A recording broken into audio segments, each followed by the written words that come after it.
দায়িত্ব দেওয়া হলো দায়িত্ব।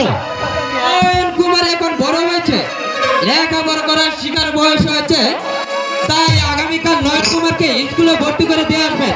আর মাস্টার সাহেবকে বলে আসবেন নয়ন কুমারের প্রতি বিশেষ লক্ষ্য রাখতে। আমি তাই করব মহারাজ। আমি নিজে গিয়ে নয়ন কুমারকে আগামীকাল সেই পলাশডাঙ্গা স্কুলে ভর্তি করে দিয়ে আসবো। শুনলে তো বাবা, নয়ন দেওয়াঙ্গির সাথে স্কুলে যাবে। তাই যাবো পিতা, তাই যাবো। চলুন দেওয়াঙ্গি, এবার আমাদের বিশ্রামের প্রয়োজন। তাই চলুন মহারাজ, তাই চলুন। দেওয়ানজি কি যে বলে গেল, কষ্ট দিলে নাকি তারা আমাকে রাজা বলে মানবে না। না না, আমি রাজা হলে প্রজাদের প্রতি কোনো অবিচারই করবো না। কুমার কুমার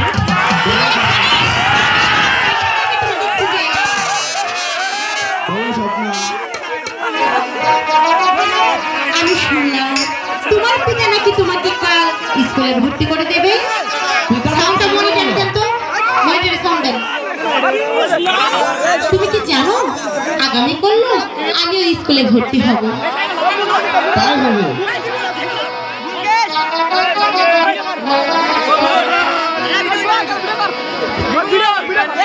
হাই গো কত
নায়কের গানে খুশি হয়ে আমাদের পরিচালক মহোদয় জনাব মালিক সাহেব 100 টাকা পুরস্কৃত করেছেন নায়ককে।